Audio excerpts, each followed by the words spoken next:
chapter. So last two chapters primarily focused on karma yoga, how to work in this world, especially the third chapter.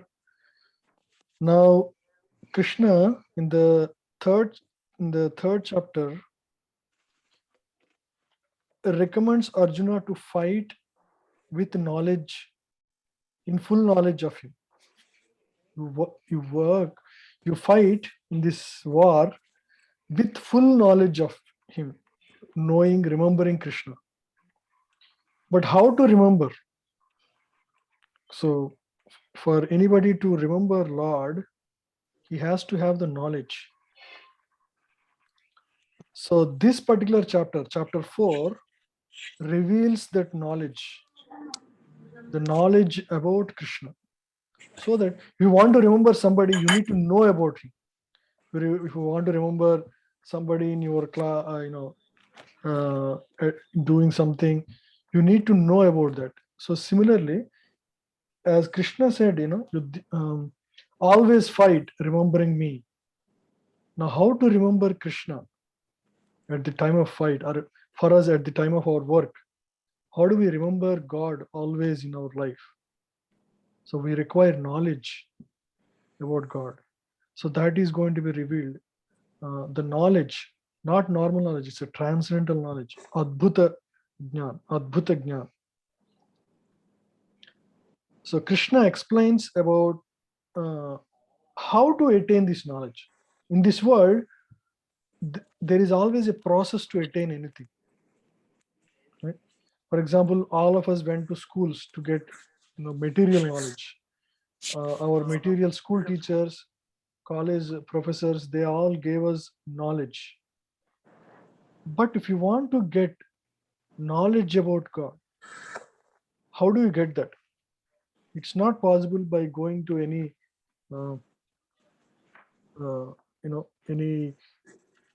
just by reading books or by watching some videos. Will not get transcendental knowledge. So it has to come in a line of teachers, coming in a disciplic succession. Means there should be an unbroken chain of teachers starting from Krishna, so that the message is received as it is, without any change. So that is what Krishna is explaining here. So if you want to receive transcendental knowledge, the only way it is possible is when you receive this knowledge in a line of teachers starting from him, starting from Lord himself. Like Krishna told Arjuna. And then from that, Arjuna then spoke to his disciples. So like that, it's in a line of teachers. It has to come in an unbroken chain of teachers. Then whatever you hear from the teacher who is available to you, but who is also in the line of teachers, the knowledge is as it is transferred from Krishna to this teacher. So the value of it is preserved. So when you receive it, it's as good as directly receiving from Krishna himself. Sometimes people say, we don't have Krishna. Arjuna was lucky, he has Krishna in his life, but we don't have Krishna in our life. Don't worry, there is no problem, because if you receive it in a line of teachers starting from Krishna without any broken, in the line of teachers, there is no breakage, then you receive knowledge as it is. It's as good as directly hearing from Krishna. So, and then Lord explains the nature of his appearance. When Lord comes to this world,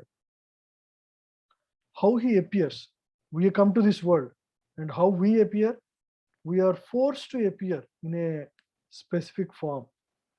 We get certain parents, we get certain wealth, inheritance. We come with certain karma bandhanas. Means we have certain debt of karma that we expend in this life. But when Lord comes, so we are actually forced to appear in this world. But when Lord comes, He is not forced like us. He comes out of his own accord. Actually, he comes out of causeless mercy to actually help us. It's not like us. When we appear, we are forced by our karma to appear in this world. But when Lord appears, he comes out of his sweet will. He comes to help. For example, sometimes prisoners are there in the prison house, and sometimes we also have prime minister visits the prison house. I mean, so when prime minister visits, we can say, we have prime minister, everybody in the prison right now. But the prisoner is there in the prison for the reason that he has committed certain offense. But when prime minister visits the prison, the whole purpose is to actually transform them, to help them, to see how they're doing. So that is the purpose. The purpose is very different. Though, so similarly, when we appear in this world, we are carried into this world forced by our own karma. But when Lord appears, it's a different appearance. It's not the same as us. He comes out of his causeless mercy because he is ultimately our Father. He wants to benefit us. So he appears in various avatars to help us to realize the importance of self-realization and understanding God and going back to God. So that is how Lord appears in this world. So Krishna is going to clarify the details on why he appears and with what mission he appears in this world. It's very interesting to hear. He comes with a purpose. It's not just to, it's not like any other jiva in this world.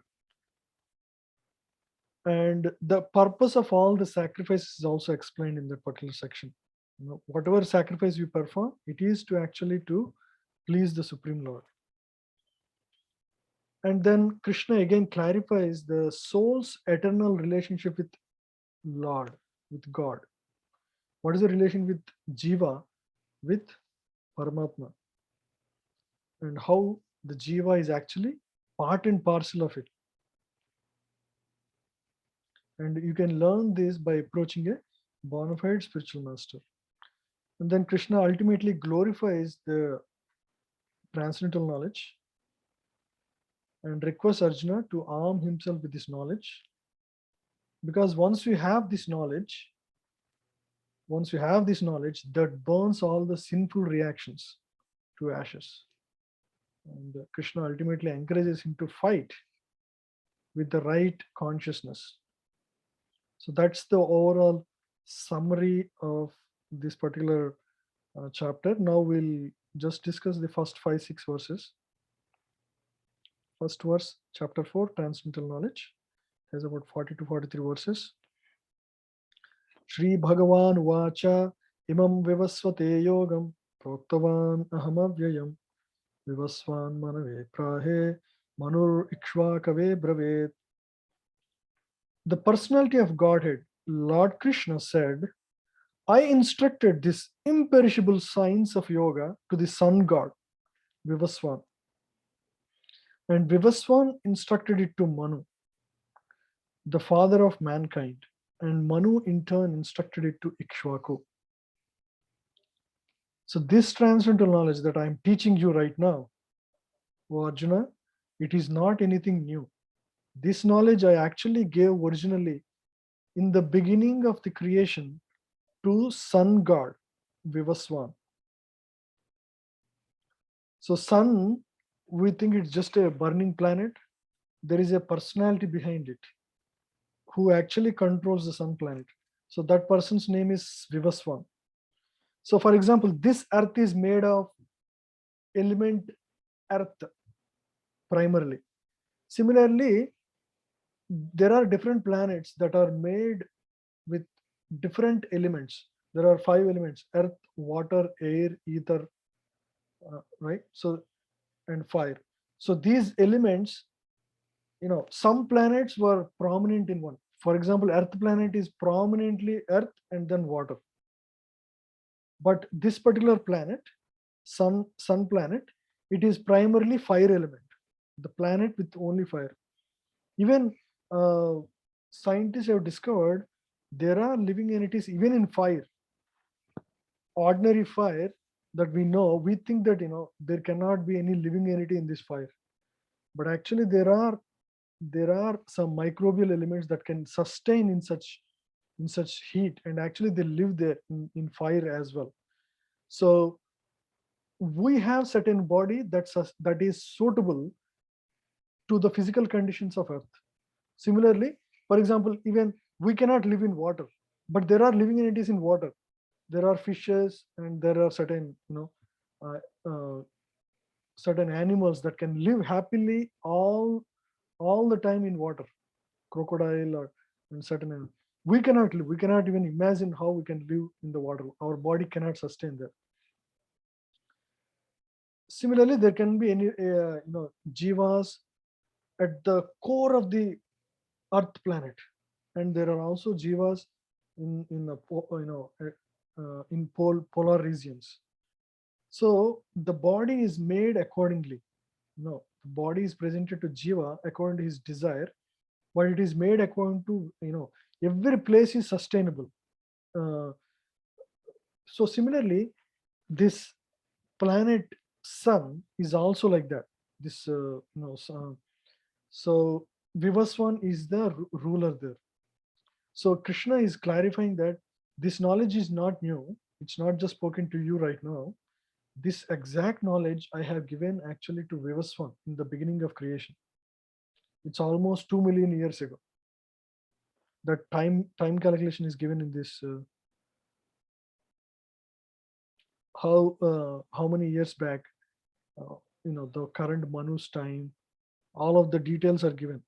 This, many people think, oh, we are, you know, life is a short thing, and we may all the this planet is going to end in few hundred years. It's not like that actually. We are in the beginning of Kali Yuga, which is expected to last for 4,32,000 years. Only 5,000 years have gone so far. Still, 4,27,000 years are there, and this is the shortest of all yugas. Above this is Dwapar Yuga, which is 8,64,000 years.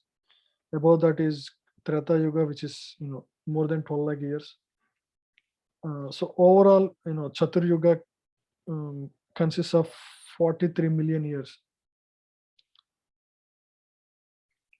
43 lakh years. Yeah. So time is a much larger scale. Yeah. So, and then Vivaswan instructed this to Manu. Manu is the forefather of all the mankind. Mankind begins with Manu. That's why the word man comes from this word actually, Manu. He is the first person who started this progeny within this existence. Manu instructed this knowledge to Ikshvaku. Ikshvaku dynasty begins with Ikshaku, King Ikshvaku, in which, so we have solar dynasty and moon dynasty, in which different great kings fall. Lord Rama comes in Ikshvaku, like that. There are moon dynasty and sun dynasty. So this is talking about Ikshvaku dynasty, sun dynasty.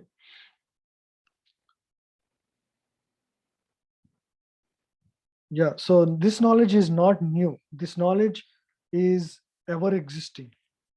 It is just, this is eternal knowledge. Some people say, oh, Bhagavad Gita is not applicable in the modern context. No, actually it is applicable now. It will be applicable for thousands of years after also. Because this is talking about the core, it's an eternal truth. So it's always applicable.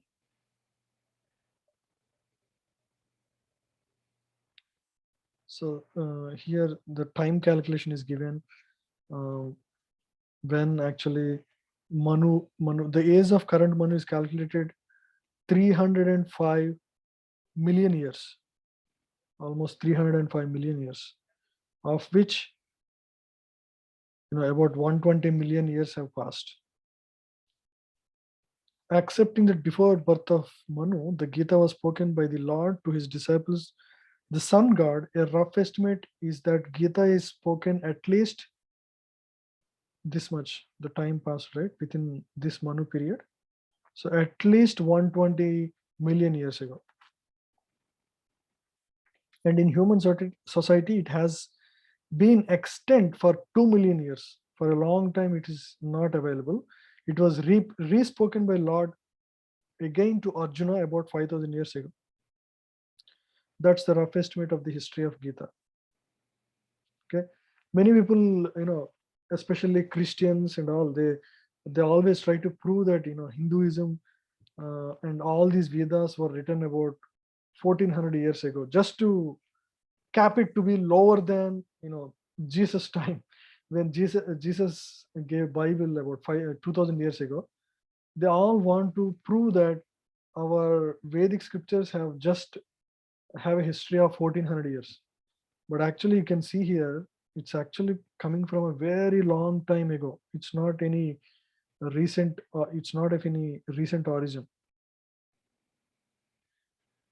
Because Bhagavad Gita is as good as the Vedas, being spoken by the Supreme Lord, this knowledge is apaurushaya, a superhuman.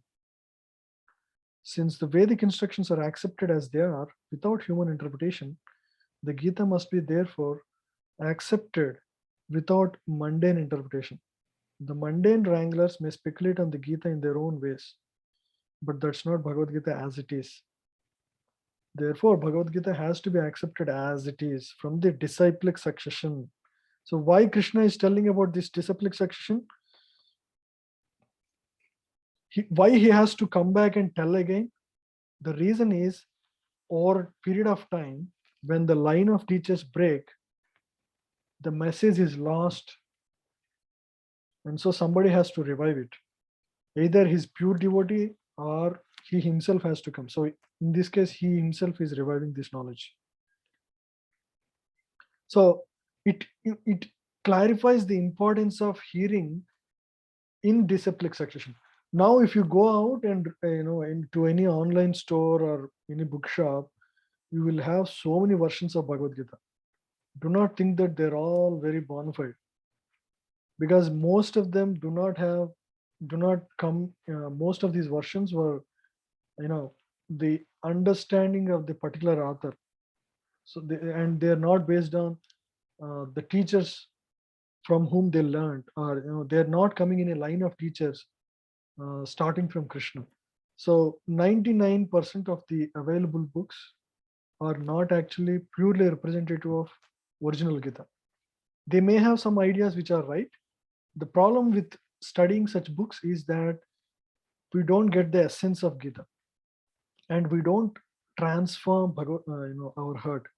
For example, when Prabhupada went to West, until then there are so many people who went from India to West, right? There are so many gurus, so many yogis from 1850s. People from India were visiting and trying to share the knowledge of our spiritual heritage in the Western countries. Unfortunately, nobody was able to make a pure devotee. Like you see right now in the Western world, we see so many temples and people who have dedicated to the knowledge of Gita now. That was made only after Srila Prabhupada came to Western world, just 40, 50 years ago. So that is the efficacy of learning from a teacher coming in a disciplic succession. Now look at any other, so many missions are there. How many of them were able to make real, people who are committed to the wisdom of Gita, committed to the Vedic way of life? There are so many teachers who came, but we hardly find any people who really transform the hearts of the people. So that is the potency of learning from a line of teachers, disciplic succession. Evam parampara praptam imam rajarshayo vidu sakale neha mahata yogo nashta parantapa. Can anyone read for me? You can unmute and read and mute yourself. I can read, Prabhuji. Yes, Mataji. This supreme science was thus received through the chain of disciplic succession, and the saintly kings understood it in that way. But in the course of time, the succession was broken, and therefore the science as it is appears to be lost. Yeah, so Krishna is clarifying this knowledge is received in a chain of disciplic succession. Many people, we do not really know that this knowledge has to be received. We try to hear from so many people now. Right now we have so many people talking in YouTube. We think that we can hear from anywhere. It's okay because it's all talking about our Vedic knowledge. But we should, because you know a person who buys gold, he should know what is the right way to know what is gold. Otherwise, there is a good chance that we can get cheated. So similarly, when we learn this knowledge, as Krishna clarifying here, one should receive it in a line of teachers. And in the past, saintly kings understood it in that way. So all in the past, in the Vedic times, the kings were greatly supportive of Vedic culture. Right now, we don't see such culture. But in the past, I mean, in India right now, Modi is far better than the previous, 5, 6 prime ministers. But this kind of culture was not so prominent now. But in the past, many kings have supported the great teachings of Vedas. But in course of time, the succession was broken, and therefore the science as it is appears to be lost. So because it is broken, somebody has to revive in its pure form, and that Krishna is doing here. So what is saintly king? The word saintly king is very interesting. Raja Rishi. Raja means one who is a ruler, a person who controls people and resources externally. Rishi, who is a rishi? Rishi is a person who controls the inside, one who has control on his senses, mind is a rishi. A person who controls outside is Raja. A Raja Rishi is a person who is saintly in his qualities, by his upbringing and by his culture. He's actually a saintly person. If a king is very saintly, naturally the kingdom is ruled, naturally the kingdom flourishes. That's how we see in the stories of Bhagavatam, when Yudhishthir Maharaj rules the country, the nature was so supportive. Nature would abundantly produce grains. There is always rain at the right time. There is no scarcity of food or shelter. Nobody is fearful or anxietyful. Everybody is calm, peaceful. Very, there is no unexpected things in the world, like somebody, uh, just randomly dying. So everything was uh, very auspicious because the king was so dedicated. When king was so dedicated to God, naturally that blessing will flow over all over the place. So that's how a Raja Rishi is a person with such qualities. When the king is like that, the naturally those qualities will, the nature would support such culture. Right now we see so much scarcity because nature can provide as much as we want, but if we try to give pain to nature, nature would reject to give. That's what exactly what is happening. The scarcity in this world is because of human, what do you call, exploitation of nature. For example, uh, Mother loves us, our mother loves us, but we keep on pinching her, and give some pain to her. What does she do? Even though she loves us, she will not give what she wants to give. Otherwise, if there are two children, one child is very nice to her, always trying to help her, always supportive, and always abides by her words, and the other child who always, you know makes her sorrow, gives pain. Even though as a mother, she loves both children, she would she would be very extra cautious in giving what she wants to give to the second child, who is very naughty and mischievous. So similarly, mother nature, it is sustaining people for centuries. It will sustain for, as I said, Kali Yuga is going to last, and then there will be future yugas. The nature has abundant for everyone. Nobody needs to worry about their sustenance. All the elephants in jungles are getting sufficient food every single day. Okay, all the animals who, they are not working in any software company, everybody is happy without any anxiety. So nature has enough to give us, only as long as we live in harmony with it. We don't need to, just like, when a child is born, by the time it is born, the parents will take care of, getting the right dress. They already plan everything. So similarly, when we are as a child of God, ultimately, of course, we are also having a bodily parents. When we are put into this world, our natural requirements are already taken care. We don't need to worry about our sustenance. So everything is taken care. As long as we live in harmony and understand, uh, that there is a natural arrangement for everything for us, we don't go through anxieties of life. You know? So that's why if you depend on God, there is nothing to worry in this world. No. Why? Because we see in the nature everything sustaining nicely, and the scarcity is coming because of our human, um, exploitation, right? Sometimes, you know the exploitation is like, wastage of natural resources. I heard that, sometimes some countries would throw a foodstuff in the waters just to keep the prices high. If they want to, if they distribute, the things that get spoiled in a few days, right? They could have done that, but they don't do it because the prices of commodities go down.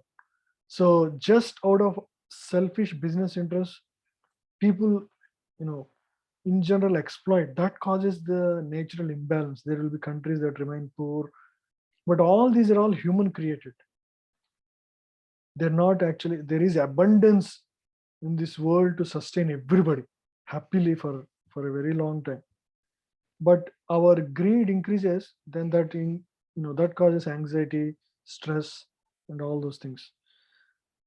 The other point is, when kings were saintly, right? That's exactly how the knowledge spreads. For example, when Lord Chaitanya was there, uh, he was when Lord Chaitanya was there 500 years back in Bengal. uh, King Pratap Rudra was ruling the country. At that time, King Pratap Rudra was so impressed by the qualities of Lord Chaitanya, he surrendered himself to him, and that helped. He provided everything, all the facilities for Sankirtan to go flourish the entirety of Orissa and Bengal, and that helped the spread of the chanting of Sankirtan across the country.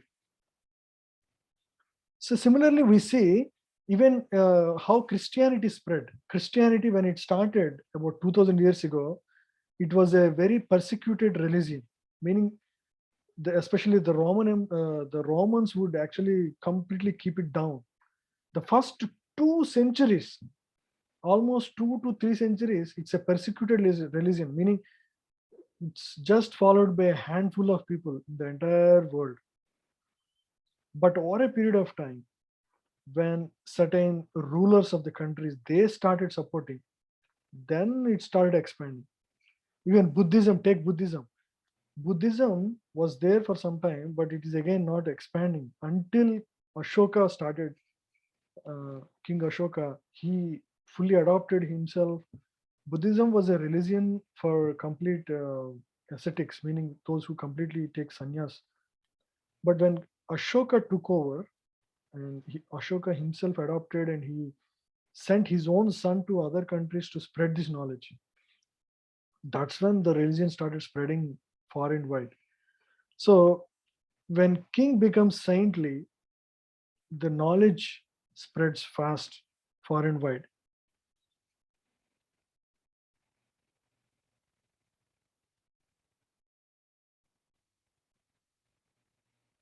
Yeah. 5,000 years ago, it was detected that the Lord himself, detected by the Lord himself, that the disciplic succession was broken, and therefore he declared that the purpose of Gita appeared to be lost. In the same way, at the present moment also, there are so many editions of Gita, but almost all of them are not according to authorized disciplic succession.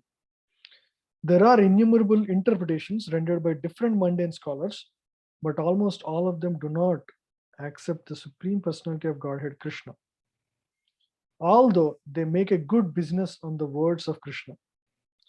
This is a very important lesson to learn here. This spirit is demonic,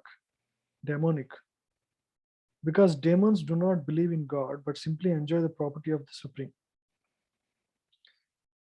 So the idea here is, many people try to write on Bhagavad Gita. Once they become popular, okay, let me write on Bhagavad Gita. They write on Bhagavad Gita, and that those copies will sell like anything, because he is well known and this book is well known. So they want to hear what he wrote. And but this person doesn't have any, he is not a disciple of a guru, and he doesn't come in any line of teachers.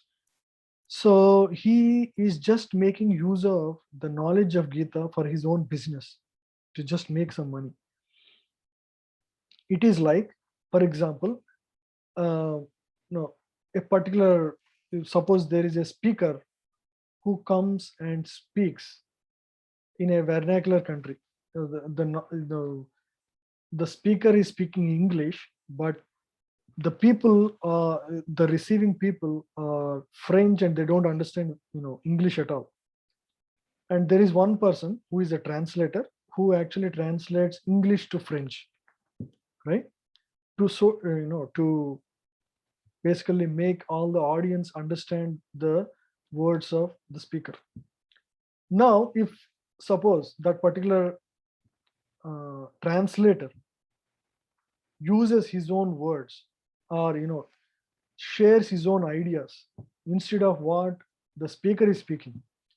The speaker is saying Krishna is Supreme Personality of Godhead, and this translator is saying, uh, you know, Brahman is supreme, or something else, some random interpretation he makes.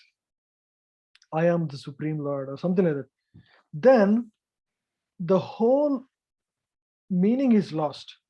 Suppose there is a person in the audience who actually understands both languages, then he thinks, hey, what is going on here? This is just complete nonsense. This person is completely deviating the purpose, and he is actually cheating all these people. So that's exactly what Prabhupada is referring here. So when people misinterpret the knowledge of Gita, they're actually doing cheating. The words appear nice.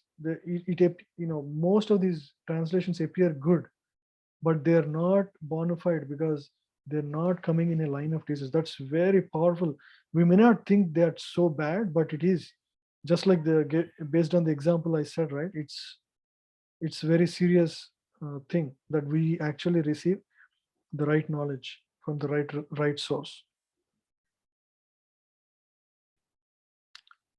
Bhagavad Gita, accepted as it is a great boon to humanity. But if it is accepted as a treatise of philosophical speculations, it is simply a waste of time.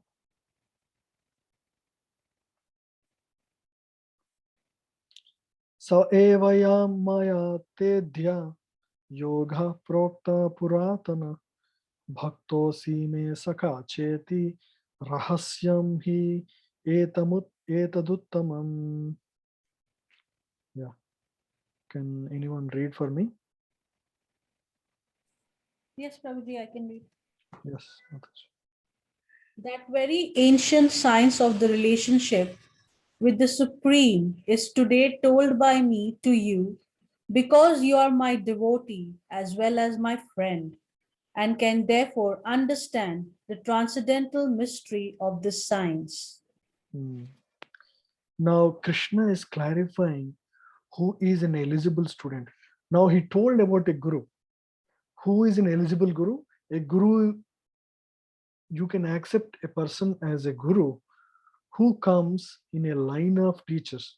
He does not declare himself as a, there are many gurus who declare themselves as guru nowadays, self-proclaimed gurus. They're not bona fide. So clearly, Krishna explained who is a bona fide guru in the previous verse. Now he is explaining what are the qualifications of the disciple, a person who is eligible to receive this knowledge. Krishna is saying, I am telling you this knowledge because you are my devotee as well as my friend. A friend, because between a friends there is no there is a uh, there is always well-wishingness between friends, right? They don't wish bad to each other. And the other thing is, you are my devotee. Devotee means one who loves him, right? Arjuna loves Krishna and can therefore understand this transcendental mystery of the science. So if people do not have love for God, or at least respect for God and the words of God, right, and are inimical to God, some people, oh, why God, why not me? Like that, some people question, God is not there, God is dead. So many kind of ideas people have. But if you want to understand Bhagavad Gita, Krishna is very clearly saying you need to have certain kind of devotion and have positive attitude towards me. These qualities you have, that's why you can understand, right? It's indirect way of saying who is actually eligible to understand Gita. Prabhu, why did Arjuna love Krishna before even knowing about Gita? Because he's related to him, and they, Only because of relation? not only that, actually he's an eternal or to associate of Lord. Whenever Krishna comes to this world, he always appears as his devotee. He's an eternal companion. So they come. So when Lord comes, he does not come alone. When he comes with his entourage. Means he's like, for example, whenever Lord Rama's pastime happened, Hanuman is always there. So these are pure devotees. When they come and play in various roles, they're not, they're acting real at the time. Bhishma is a great devotee of Lord. He always knows that Krishna is the Supreme Lord. From the beginning, he was silent. He doesn't explain those things to anyone, but he knows. Towards the last moment of his life, he says, he speaks Vishnu Sahasranama. We all know how glorious is that. Hey, this person is Vasudeva. He's the Supreme Lord that every yogi always wants to, remember, attain his lotus feet. Right? So all these pure devotees, they know in the heart of hearts that the personality whom we are talking to, there, he is the Supreme Lord. But temporarily they are covered and they forget that direct relation with Lord. And so they act in their role as as a friend or whatever, right? So in the 10th chapter, we'll see again how Arjuna says, after Krishna reveals himself, his original position, right? That I am the source of all these planets and everything comes from me. Bhumirapo nalovayu tammanu buddhiravacha ahankara, everything comes from me. All these planetary systems, all the living entities, you're all part and parcel of me. There is nothing beyond me. Like that, Krishna goes on speaking. Then Arjuna says, oh my Lord, I was thinking you're like my friend, and I am talking to you, and sometimes when we both sleep together on the same bed, sometimes I put my leg on you, and I treated you, hey Krishna, hey Saka, hey friend, just like one of us. I treated you like that. I'm so sorry, Lord. You know I'm not eligible to treat you like that. Krishna says, don't worry, I love such relation with you, and I love such relation with many of my devotees. And so like that, Krishna clarifies his position multiple times. So their relation is eternal. That's the primary reason. And they all come together. It's all like an advertisement, right? Sometimes we see an advertisement, right, in the TV, and that gives a glimpse of what that product is. So similarly, when Lord comes, we're all, who are we? We're all jivas trying to enjoy in this material world. All of us who have come to this material world for the purpose of enjoying in this world, right? We're trying various ways, uh, thinking that we can be happy here, but our life is short. We keep, taking new births, and we're trying to search for that happiness forever. But when the purpose Lord comes to this world is, so the purpose Lord comes to this world is to teach us that I am, you know, you can reach me, and ultimately the goal of life is to actually attain me. And when you attain me, you actually, your real life is not in this world, but in the spiritual world. That's your real home. This is like a temporary home. You come here because of your desires. Now, when you are done with them, this is the place to be. So when Lord comes for a short time and performs these pastimes time and again, the purpose is to show us what it means to live in the spiritual world. Otherwise, what is the hope? We have no other way to know about the real purpose of life, and the goal of life, all of those, right? So Lord comes once in a while because he's our father. Just like suppose a child ran away from the home, just because he hates his father doesn't mean that father hates him. Father always, because it's always that parents love their children most, isn't it? We have the experience, right? Do we love our children more, or our children loves us more? It's always, our parents loved us the most, and we love our children most. It's never the other way. So similarly, Lord loves us more than us. So that's why he keeps on coming here. He keeps giving this knowledge. He keeps sending his servants, great gurus, time and again, Ramanujacharya, all these great devotees keep coming on behalf of Lord. They're like his good sons who actually come to help us. Even Arjuna, these are all eternal devotees. They're all from Vaikuntha. They just come here to actually help us, right? So that we understand, through all this knowledge, we actually understand, hey, this is the real purpose of life. I need to pursue that. That's the real thing, right? Making sense? Yes, Prabhu. Thank you. Yeah. Very well.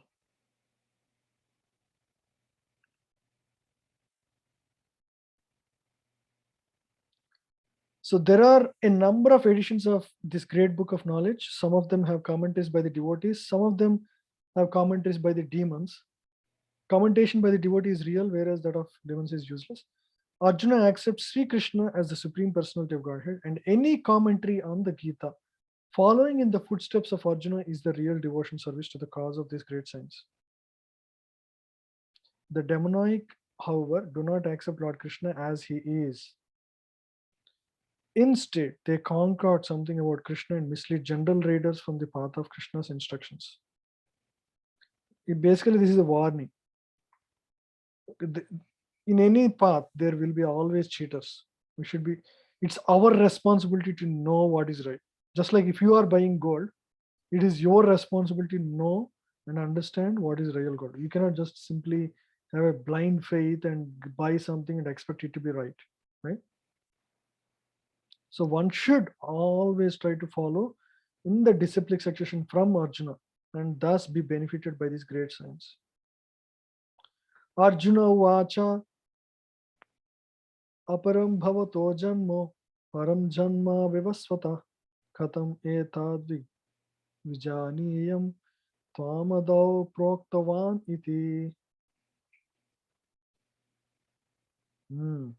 Now Arjuna is a very smart person, right?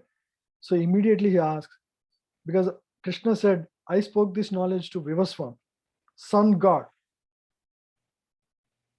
right? So Arjuna said, the sun god Vivaswan is senior by birth to you. How am I to understand that in the beginning you instructed this science to him? Anybody who hears the above words has to get the same question. Hey Krishna, you are my contemporary. You're about same age as mine. How is it that you told this knowledge to Vivaswan about 330 million years ago? How am I to understand?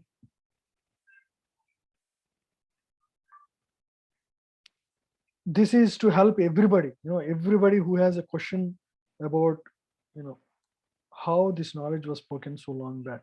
How is this knowledge an eternal knowledge? Yeah. So how Krishna remained the same Supreme Personality of Godhead, the eternal original person, is very difficult for the ordinary man to understand. Therefore, to clarify this point, Arjuna puts this question before Krishna so that he himself could quickly speak authoritatively. That Krishna is the supreme authority is accepted by the whole world, not only at present, but from time immemorial. And demons alone reject him. Yeah. Therefore, when Krishna himself speaks about himself, it is auspicious for all the worlds. To the demons, such explanations by Krishna himself may appear to be strange because the demons always study Krishna from their own standpoint. But those who are devotees heartily welcome the statements of Krishna when they are spoken by Krishna himself. People try to interpret in their own words. They don't accept Krishna's words as they are. A devotee of Krishna, like Arjuna, is undoubtedly above any misunderstanding of the transcendental position of Krishna. Arjuna's putting this question before Lord is simply an attempt by the devotee to defy the atheistic attitude of persons who consider Krishna to be an ordinary human being, subject to the modes of material nature. So when we come to this world, our body is made of these 5 material elements: earth, water, air, ether, and fire. Right? So these are material elements. But when Krishna comes, he comes in a transcendental body, not material body. We have a material body. When Krishna comes, his body is not material, though it is visible to the contemporaries, but his body is not eternal. His body is the same body that he had, that when he was in the Vaikunta, wherever, he comes in the same transcendental body. Shri Bhagavan Vacha Bahuni me Vyatitani Janmani Tavacharjuna Tani Aham Veda Sarvani Natvam Vedha Parantapa. Please, anyone read for me? I can read, Prabhu. Yeah. The personality of Godhead said, many, many births, both of you and I have passed. I can remember all of them, but you cannot. O subduer of the enemy. See, Krishna for the first time clarifies the difference between Jiva and Paramatma. Many, many births, both you and I have passed. I can remember all of them, but you cannot. So differentiating between himself and Jiva. So this clarifies that Krishna is not like one of us, 100%. For the first time, he clarifies the difference between Jiva and Paramatma. In the Brahma Samhita 533, we have information of many incarnations. Advaitam Achyutam Anadim Anantarupam Adyam Purana Purusham Navayaupanam Cha Vedeshu Durlabam Adurlabam Atma Bhakto Govindamadi Purusham Tamaham Bhajami. Beautiful verse. I worship the Supreme Personality of Godhead. This is actually a prayer by Lord Brahma. Brahma Samhita means a prayer by Lord Brahma to Krishna. What is he saying? I worship the Supreme Personality of Godhead, Govinda Krishna, who is the original person, absolute, infallible, without the beginning, although expanded into unlimited forms. He is still the same, original, the oldest, and the person always appearing as a fresh youth. Such eternal, blissful, all-knowing forms of the Lord are usually not understood by even the best Vedic scholars, but they're always manifest to the pure, unalloyed devotees. So this explains the form of Lord. Form of Lord is ever fresh. His in Bhagavatam, the description of the form of the Lord is given, where it is explained he wears this beautiful Vaijantimala. His features are exquisitely beautiful, in a bluish hue, and his eyes almost touch ears, very lotus, like lotus petals, right? And nose is also like a champaka flower, the most beautiful. Anybody who sees the Lord, they are just, it is explained that when somebody sees one part of the body, when somebody sees the eyes of the Lord, they are so engrossed in eyes, they won't be able to see any other part. It is so attractive. Just the eye, just you see the eye, and you can't move your eyes from eye to some other part. Somebody sees the ears, he's just stuck there. So beautiful form of the Lord. And they are so absorbed in that, the beauty of that ear, they can't see other form. Somebody sees the nose, they're just, that is the beauty of the Lord. And he's ever fresh youth. When the fight is happening, Krishna is about 87 years old, but he is always like a 16-year youth. Right? Such eternal, blissful, all-knowing forms of the Lord are usually not understood by great Vedic scholars, but they are always manifest to the pure, unalloyed devotees. Right? So, such is the form of the Lord.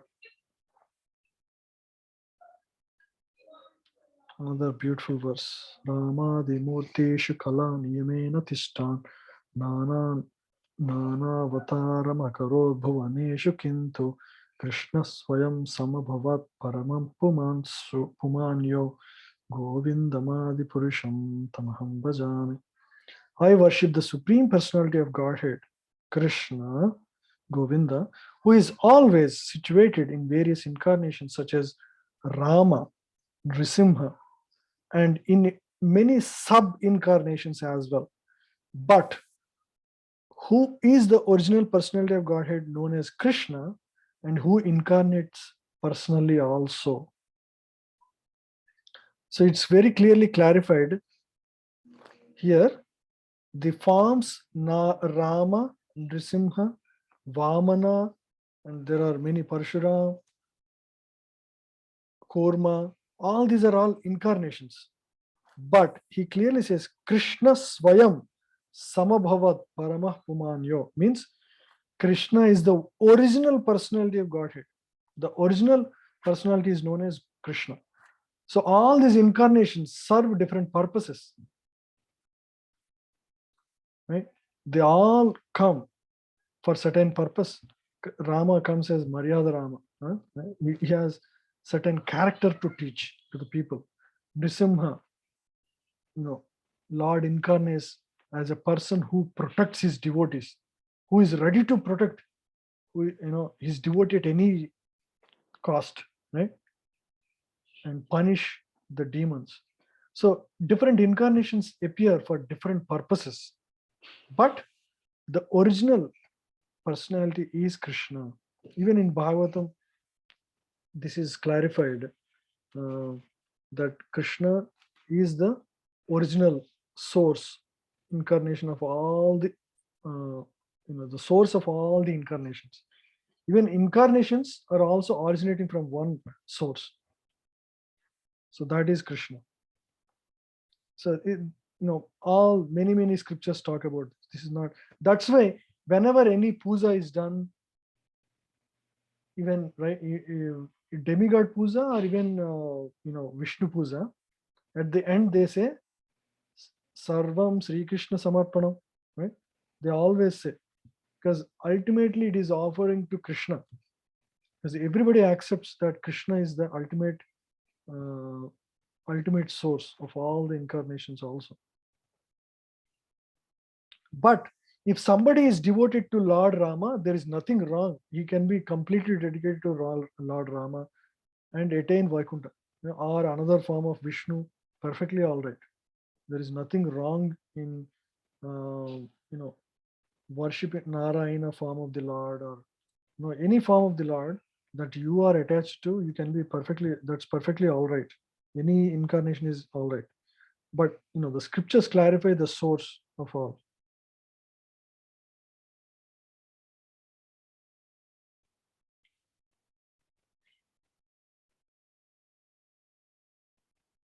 Yeah. Krishna remembers acts which were performed by him millions of years ago before, but Arjuna could not, despite the fact that both Krishna and Arjuna are eternal in nature. All of us are eternal. We are our spirit soul. This body is a covering. But when we change our body, we completely forget about our previous life. That is how the material body is designed. Right? We don't remember what we did in the past, what we were in the past, because that is there in our in our mind, but it is locked. That access is not there. So some people remember that. That's called past life memories. Some people, there are thousands of such recordings where people remember their past life, real recording. They went to those places and actually talked to their previous family members. There is a scientific journal on that. These are real stories. That clarifies that the soul is actually passing from that body to this body. But not, it's not general experience. It's a 0.1% experience. 0.1% of the people remember their past. We may also note herein that a living entity forgets everything due to his change of body, but the Lord remembers because he does not change his body, his Satchidananda body. Lord's body is Satchidananda. He is Advaita, which means there is no distinction between his body and himself. Everything in relation to him is spirit, whereas the conditioned soul is different from his material body. That's the difference between our body and Krishna's body. It's Satchidananda Vigraha. Because Lord's body and self are identical, his position is always different from that of ordinary living entity. Even when he descends to the material platform, the demons cannot adjust themselves to this transcendental nature of the Lord, which the Lord himself explains in the following verse. Now here he clarifies his position compared to all the other jiva. Ajopi san avyayatma bhutanam isharopi san prakritim swam adhishtaya sambhavami atma mayaya. Yeah, can anyone read? Prabhu. Yeah, please. Although I am unborn and my transcendental body never deteriorates, and although I am the Lord of all living entities, I still appear in every millennium in my original transcendental form. Yeah. So clearly Krishna clarifies such a wonderful knowledge to know more about Krishna. Although I am unborn, ajopisam, unborn, and my transcendent body never deteriorates. And although I am the Lord of all living entities, you see here, I am the Lord of all living entities. Who can clarify more than this? And I still appear in every millennium in my original transcendental form.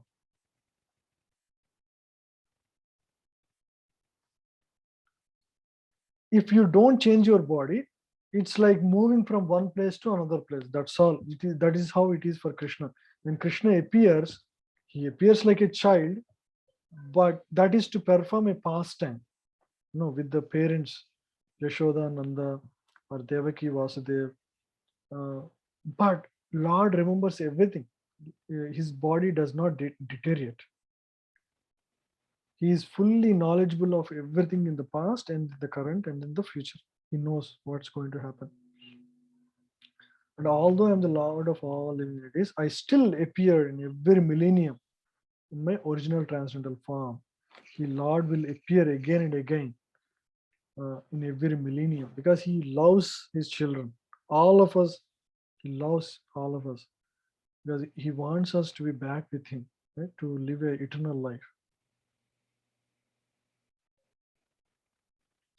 The Lord has spoken about the peculiarity of His birth. Although He may appear like an ordinary person, He remembers everything of His many, many past births, whereas a common man cannot remember what he has done even a few hours before, right? We forget what we did 1 hour back. But Lord remembers everything, all of His births. His knowledge is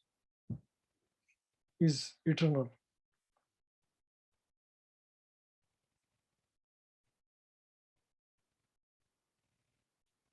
Then again, Lord explains His Prakriti or His form. Prakriti means nature as well as Swarupa or one's own form. The Lord says that He appears in His own body. He does not change His body as the common living entity changes from one body to another body. So we all are forced into different bodies by our karma. So if our karma is good, maybe we'll get a good birth. If our karma is bad, based on what is supposed to be experienced by us, we get different forms of body. But God is not like that. Krishna's body is eternal. In the material world, the living entity has no fixed body but transmigrates from one body to another body. Punarapi jananam, punarapi mananam, keep on coming back again and again. The Lord, however, doesn't do so. Whenever He appears, He does so in the same original body by His internal potency. So these are concepts very difficult to understand because we are not used to such kind of we don't experience that on a daily basis. But we should accept the knowledge of the scripture.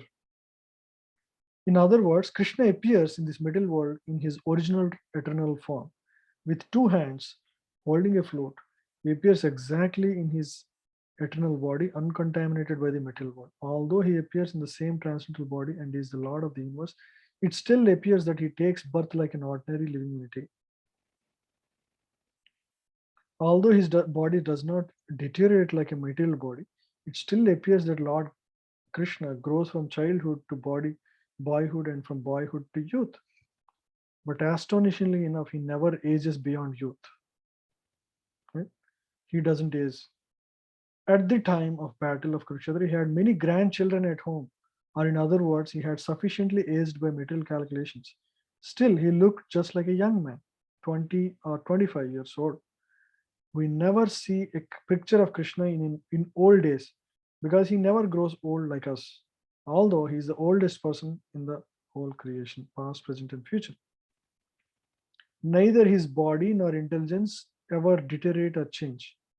Therefore, it is clear that in spite of His being in the middle world, He is the same unborn eternal form of bliss and knowledge, changeless in His transcendental body and intelligence.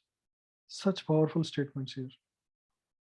Factually, His appearance and disappearance are like the sun's rising, moving before us, and then disappearing from our eyesight. When the sun is out of sight, we think the sun has set. And when the sun is before our eyes, we think the sun is on the horizon. Actually, the sun is always in the fixed position. But owing to our defective, insufficient senses, we calculate the appearance and disappearance of the sun in the sky. We think that sun appeared, sun disappeared, sun is in its position. The earth is rotating and we start experiencing sun, right? So similarly, Lord's appearance and disappearance is also like that. They're eternal. He's always there, but we start seeing and that he appeared and he disappeared. Yeah. So these wonderful statements, you can all read this beautiful knowledge here.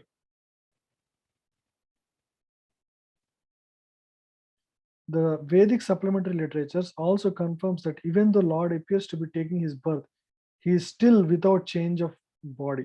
In the Bhagavatam, he appears before his mother as Narayana. The first time he appears, immediately transforms into Lord Narayana with 4 hands and the decorations of 6 kinds of full opulences. His appearance in his original eternal form is his causeless mercy bestowed upon the living entities so that they can concentrate on the Supreme Lord as he is, not on mental concoctions or imaginations. So the description of Lord, how he appears, is all given in scriptures. That's how bona fide pictures are drawn. Okay, and why he appears? The word Maya or Atmaya refers to the Lord's causeless mercy according to Vishwakosha dictionary. The Lord is conscious of all his previous appearances and disappearances, but a common living entity forgets everything before about his past body as soon as he gets another body. He is the Lord of all living entities because he performs wonderful and superhuman activities while he is on the earth.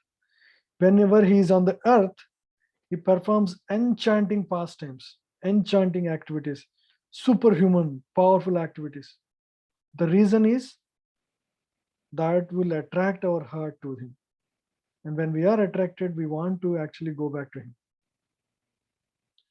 Just like our Father trying to show how kind he is, so that we will be attracted to go back to our home. Right?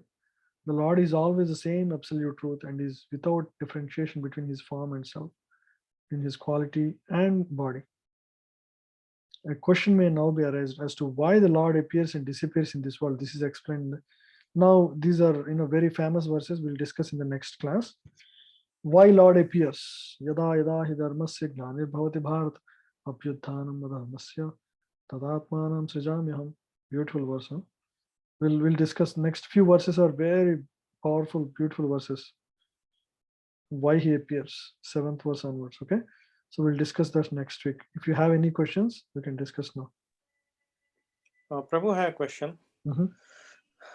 So Krishna is the original personality of Godhead, original form, the oldest.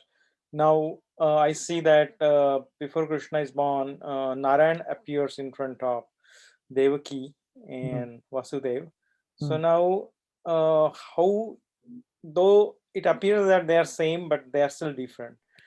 How different they are, and what is exactly the quality difference or anything? Because we always say Krishna is the oldest and original personality of Godhead. So now where is the Narayan's position to Krishna, and how we can compare, or when we explain to others, how do we explain? Or okay, so the incarnations are generally functional. Functional means they serve a certain purpose. Right? So when so both are Vishnu Tattva. Vishnu Tattva means Lord Narayana's body is again Sachidananda, it is eternal, same beauties, it's not different. It's like, suppose in Brahma Samhita itself, it is explained how the different incarnations can be compared to Lord Krishna himself, right? Suppose there is one lamp, original lamp, okay? There is one original lamp, and you now start lighting up several other lamps with that original lamp.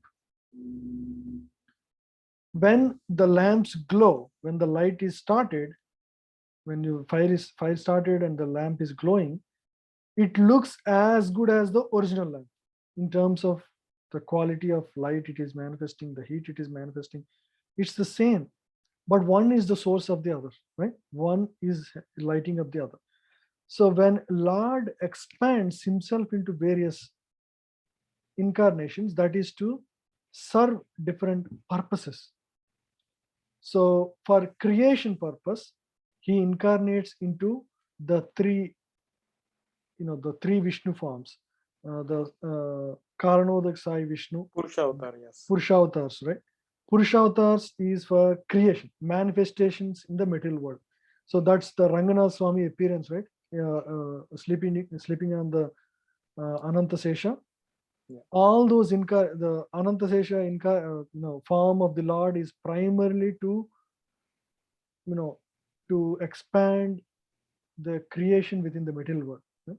So that is that incarnation, and each incarnation has certain purpose. Like Lord Narsingadev comes for a certain purpose, so they're all functional, means they serve a certain purpose. And a devotee may be completely attracted to that form, and so there exists a Vaikuntha planet for all these forms as well. So within the Vaikuntha realm, the eternal realm, there are planetary systems where the devotees of Lord Narsinga always serve him, right? So there is planet. So there are all these eternal forms. Also, Lord Rama has a Vaikuntha where that's also called Ayodhya, right? So there, his devotees who love that particular exchange with the Lord, they serve him eternally there. So Lord expands himself into various manifestations to reciprocate with devotees according to their desire to serve him. Right? Lord can manifest in any form, in so many forms, in which it's according to the devotee's desire, on how the rasas, right? One can relate to Lord as a friend, or as a father. He allows all these exchanges. He gives place to all these exchanges. Basically, he facilitates in various incarnations to connect the jiva in various rasas, right? Yes. Making sense? Yes, Prabhu. So Devaki and Vasudev were aspiring to see Lord Narayan as a supreme. So that's where Lord gave them the Narayan form, is what you're saying, Prabhu. So Devaki and Vasudev, they prayed to Lord, "Oh Lord," they actually did tapasya in their previous life for a long time, to have Lord as their son. Yes. Okay. And at the same time, Nanda and Yashoda are also praying, but for a different purpose. They wanted to, serve the Lord in a loving way. You see the difference? Yes. So Lord appeared, but Hmm. Devaki Vasudev completely missed the childhood pastimes of Krishna. Right. Completely.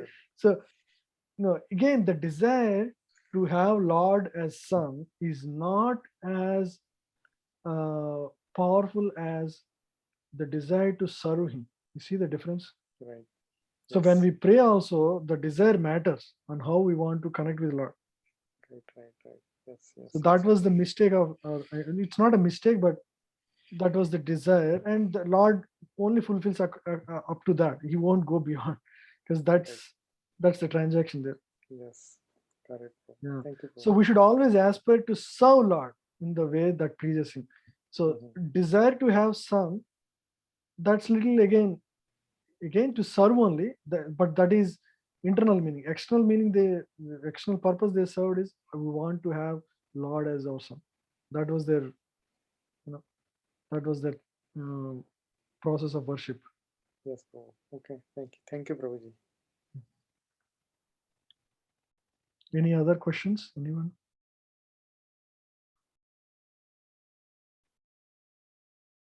Okay. So I'm thinking, just to have some fun, we'll have some quiz on the third chapter. The quiz will be very, very simple. If you hear the summary class, or if you remember the summary class that we discussed last week, that should be enough. Okay. And it's a fun quiz. There is nothing like, you have to get it all right. Just fun quiz. Okay. So that we all remember what we discussed. Okay. Thank you all very much. I hope you have a very good rest of the week and next week until we meet again. Thank you. Hare Krishna, Prabhuji. Thank you, Prabhuji. Hare Krishna. Thank you. Thank you, Prabhu. Bye. Hari Bol. Hare Krishna Prabhu, thank you. Hari Bol Mataji.